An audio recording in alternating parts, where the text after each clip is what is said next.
Welcome back guys. स्वागत है एक बार फिर से आप सभी का आपके अपने चैनल ट्रेजरी ऑफ नॉलेज में। आज हम डिस्कस करेंगे एचपी टैट आर्ट्स का जो आपका सेक्शन रहता है सोशल स्टडीज़ प्रीवियस ईयर का क्वेश्चन पेपर, और इसको हम डिटेल में चेक करेंगे।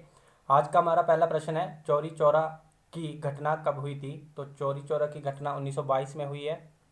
और 1920 में क्या होता है कि 1920 में असहयोग आंदोलन चलाते हैं महात्मा गांधी जी, और 1922 में 1904 फरवरी 1922 को क्या होता है कि यूपी के उत्तर प्रदेश के जो गोरखपुर जिले में एक जगह है चौरी चौरा, जहाँ पर चौरी चौरा जो है घटना होती है। यहाँ पर जो है पुलिसकर्मियों को थाने में जो है घेर कर जो है आग लगा दी जाती है, और 22 पुलिसकर्मी जो है इसमें मारे जाते हैं, और 3 जो है सिविलियंस जो भी नागरिक होते हैं मारे जाते हैं 1922 में। इस घटना से प्रभावित होकर महात्मा गांधी जी जो है अपना असहयोग आंदोलन वापस ले लेते हैं, क्योंकि असहयोग आंदोलन उस समय काफ़ी अपनी सफलता पर चल रहा था। तो गांधी जी जो होते हैं वो अहिंसा के जो है मेन ऑब्जेक्टिव लेकर चले होते हैं कि जो असहयोग आंदोलन है ये पूरी तरह से अहिंसा पर आधारित होगा। तो 1922 में जब ये घटना हो जाती है चौरी चौरा की, तो उस समय इससे महात्मा गांधी जो है काफ़ी ज़्यादा आहत हो जाते हैं, और जो है असहयोग आंदोलन को वापस ले लेते हैं। तो आप लोगों ने यहाँ पर ऑप्शन सी में देख पा रहे होगे 1920 असहयोग आंदोलन, इसको भी नोट रखना है किसके द्वारा चलाया गया था, महात्मा गांधी के द्वारा चलाया गया था। अगर हम बात करें 1924 की, ऑप्शन डी में आप लोग देख पा रहे होंगे, तो यहाँ से क्या प्रश्न बनता है कि 1924 के जो इंडियन नेशनल कांग्रेस का अधिवेशन हुआ था, इसके जो अध्यक्ष थे वो महात्मा गांधी बने थे पहली बार। मोस्ट इंपॉर्टेंट आप लोग नोट रखेंगे। 1924 में प्रश्न इस प्रकार से आता है कि 1924 में आईएनसी के अध्यक्ष कौन थे? जो आईएनसी का अधिवेशन हुआ था इसके अध्यक्ष कौन थे? तो महात्मा गांधी थे। इंपॉर्टेंट है, 1924 में बने थे, वेरी वेरी इंपॉर्टेंट, इसको नोट रखेंगे। और ऑप्शन ए में आप लोग देख पा रहे होंगे 1921, तो 1921 में जो है महात्मा गांधी पहली बार जो है शिमला आए हैं। पेपर में प्रश्न बनता है, इंपॉर्टेंट है, इसको भी आप लोग नोट रखेंगे। उम्मीद है यहाँ पर आप लोग काफ़ी कुछ समझ गए हैं। मूव करते हैं अपने नेक्स्ट क्वेश्चन की ओर। बुद्ध चरित्र के लेखक कौन थे? तो बुद्ध चरित्र के लेखक है अश्व घोष। अश्व घोष जो है बुद्ध चरित्र के लेखक है। अश्व घोष जो है वो कनिष्क के समय में हुआ करते थे राजकवि, और कनिष्क जो है वो कुषाण वंश से बिलोंग करते थे। और कनिष्क ने शक संवत की शुरुआत भी की थी। कब की थी? 78 ईस्वी में। इसको भी नोट रखेंगे, पेपर में यहाँ से प्रश्न बनता है कब की गई थी? 78 ईस्वी में। शक संवत की बात कर रहा हूँ मैं। किसने शुरू किया था? कनिष्क ने शुरू किया था। और कनिष्क के दरबार में राजकवि हुआ करते थे अश्वघोष, जिन्होंने बुद्ध चरित्र लिखी थी। उम्मीद है आप लोग समझ गए होंगे। अगर हम बात करें नागार्जुन की, तो नागार्जुन को क्या कहा जाता है? भारत का आइंस्टाइन कहा जाता है। ये भी उन्हीं के समय में थे। नागार्जुन को भारत का आइंस्टाइन क्यों कहा जाता है? क्योंकि इनकी एक पुस्तक है माध्यमिक सूत्र। कौन सी? नागार्जुन की बात कर रहा हूँ मैं। इनकी एक पुस्तक का नाम है माध्यमिक सूत्र, और माध्यमिक सूत्र में इन्होंने सापेक्षता का सिद्धांत दिया है। इसीलिए जो नागार्जुन को क्या कहा जाता है? आइंस्टाइन, भारत का आइंस्टाइन कहा जाता है। इंपॉर्टेंट है, पेपर में पूछा जा सकता है, वेरी वेरी इंपॉर्टेंट कहूँगा मैं इसको। और जो बुद्ध चरित्र आप लोग देख पा रहे होंगे क्वेश्चन में जो पूछा गया है, ये बौद्धों की रामायण है। मतलब इसको रिलेट कर सकते हैं हम, बौद्ध जैसे हमारी रामायण है वैसे ये बौद्धों की रामायण है। तो उम्मीद है यहाँ पर समझ गए होंगे। मूव करते हैं अपने नेक्स्ट क्वेश्चन की ओर। अगला प्रश्न है हमारा, गुप्त काल का सबसे प्रसिद्ध गणितज्ञ था, the most famous mathematician of गुप्त पीरियड। तो इसका ऑप्शन ए सही आंसर होगा, आर्यभट्ट। अच्छा, आर्यभट्ट से और कुछ भी जो प्रश्न बनते हैं उनको भी हम थोड़ा सा स्टडी कर लेते हैं। जैसे कि भारत का पहला सैटेलाइट जो लॉन्च किया गया था वो किस नाम से था? आर्यभट्ट से ही था। और कब किया गया था? 1975 में किया गया था। आर्यभट्ट जो थे एक एस्ट्रोनॉमर भी थे। और ऑप्शन बी की अगर हम बात करें शूद्रक की, तो शूद्रक ने कौन सी पुस्तक लिखी है? मृच्छकट्टिकम, पेपर में पूछी जाती है। ऑप्शन बी में आप लोग देख पा रहे होंगे। ऑप्शन सी में है विशाखा दत्त। तो विशाखा दत्त के द्वारा कौन सी लिखी गई है? ये लिखी गई है मुद्रा राक्षस। पेपर में प्रश्न बनते हैं, नोट जरूर कर लीजिएगा। मूव करते हैं अपने नेक्स्ट क्वेश्चन की ओर। भोपाल गैस त्रासदी कब हुई थी? तो जो भोपाल गैस ट्रेजेडी हुई है ये हुई है 1984 में। और यहाँ से एक और प्रश्न बनता है कि कौन सी गैस जो है यहाँ पर रिलीज हुई थी? तो यहाँ पर रिलीज हुई थी मिथाइल आइसोसाइनेट। वैसे तो ये मेनली साइंस वालों को ही आ सकता है, लेकिन फिर भी एडिशनल जानकारी के लिए कौन सी गैस रिलीज हुई थी?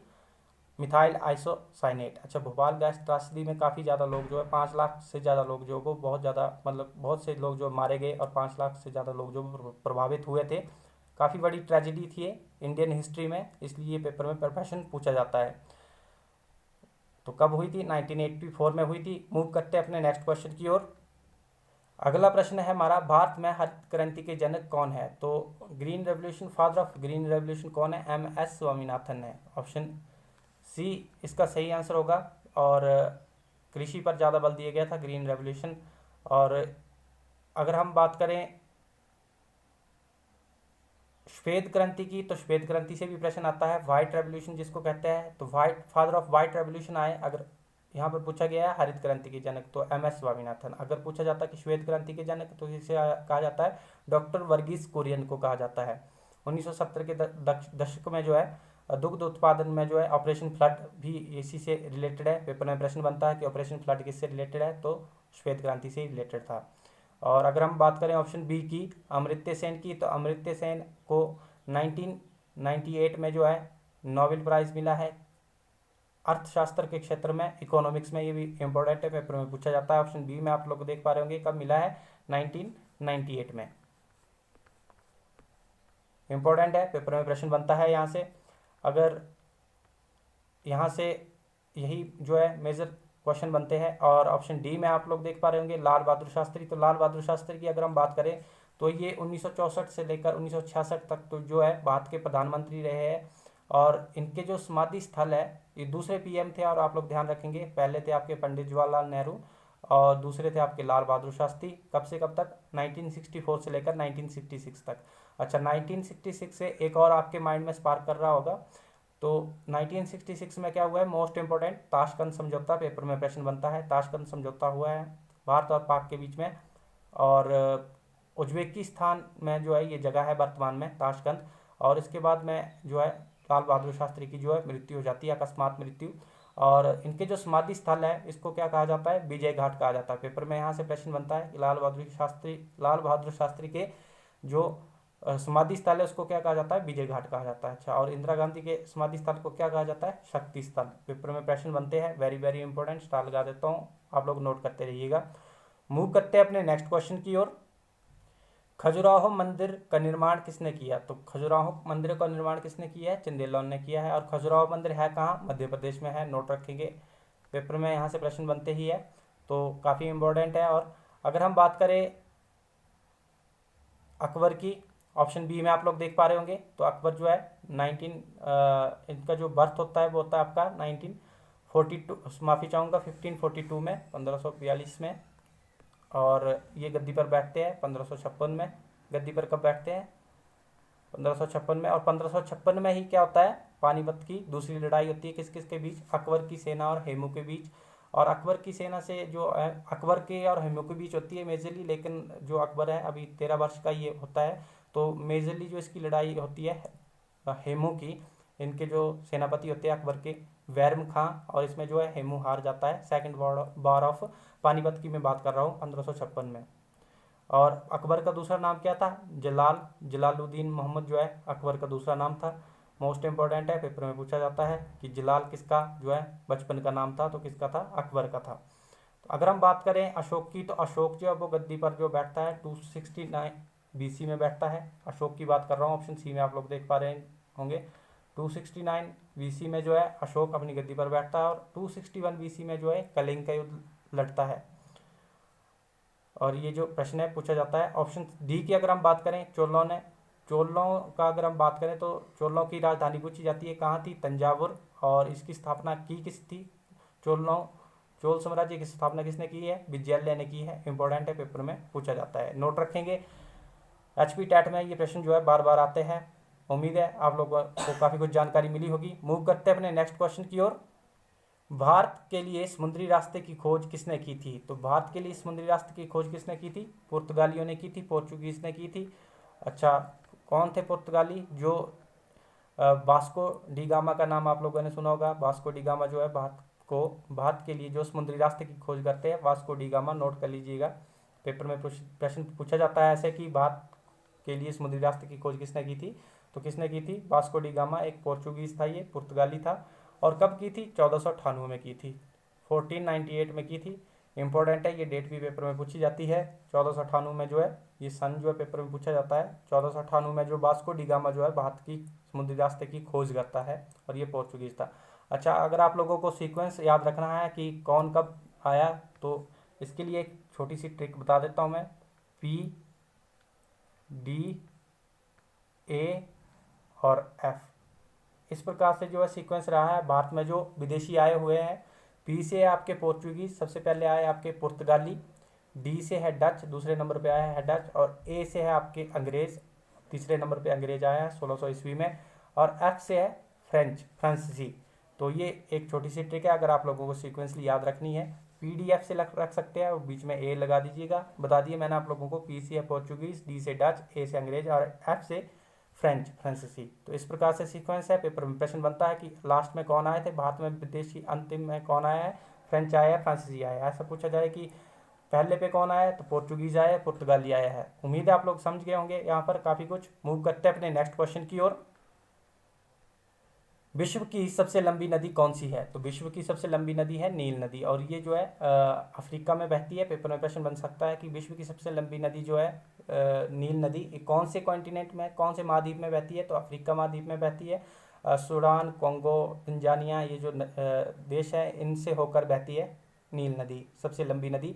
अगर पूछा जाए कि विश्व की सबसे बड़ी नदी कौन सी है, तो अमेजन नदी है। मोस्ट इंपॉर्टेंट ध्यान रखेंगे, विश्व की सबसे बड़ी नदी पूछी जाए तो अमेजन नदी है, लंबी पूछी जाए तो नील नदी है।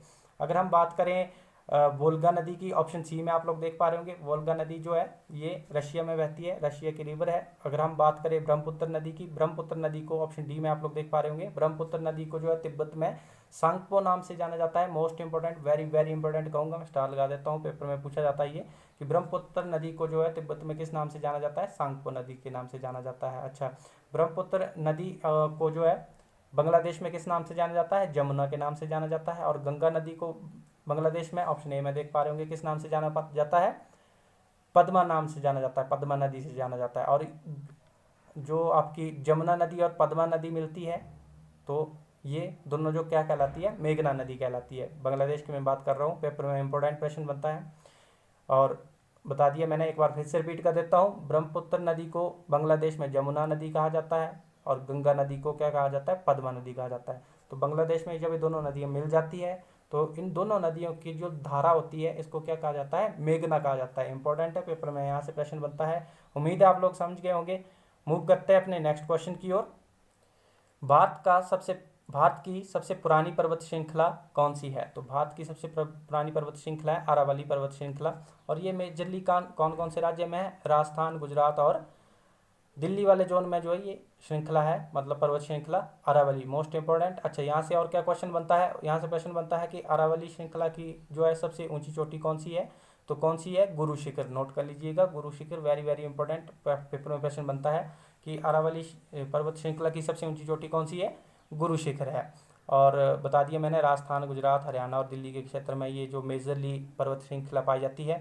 अगर हम बात करें सतपुड़ा की, तो सतपुड़ा की सबसे मध्य प्रदेश में पाई जाती है, मध्य प्रदेश और महाराष्ट्र के जोन में। और सतपुड़ा की सबसे ऊंची चोटी भी पूछी जाती है, कौन सी है? धूपगढ़ है। इंपॉर्टेंट, वेरी वेरी इंपॉर्टेंट, ऊंची चोटियों से एक क्वेश्चन जरूर बनता है। और अगर हम बात करें ऑप्शन डी शिवालिक की, तो शिवालिक को आपको पता है हिमाचल प्रदेश और मैनाक पर्वत से जो है इन्हें जाना जाता है। शिव की जटाएं शिवालिक और मैनाक पर्वत से जाना जाता है। उम्मीद है आप लोग समझ गए होंगे। मूव करते हैं अपने नेक्स्ट क्वेश्चन की ओर। कर्क रेखा निम्नलिखित राज्यों में से किससे गुजरती है? तो कर्क रेखा जो है ऑप्शन बी इसका सही आंसर होगा, राजस्थान से होकर गुजरती है।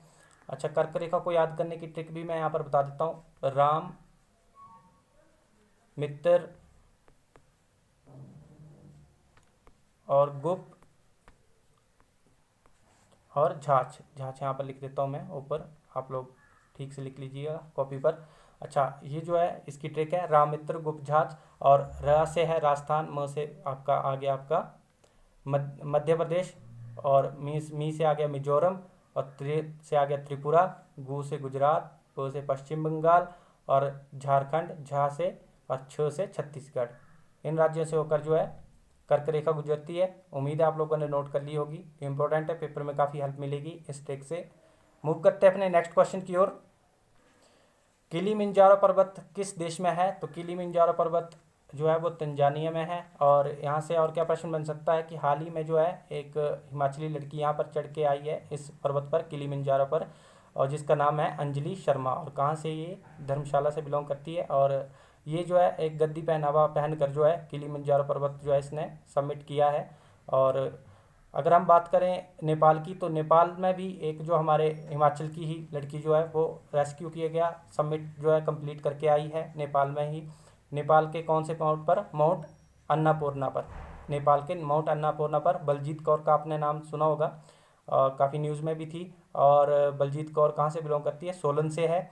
इम्पोर्टेंट है। नेपाल के कौन से पर्वत पर जो है इन्होंने सबमिट किया है बलजीत कौर ने?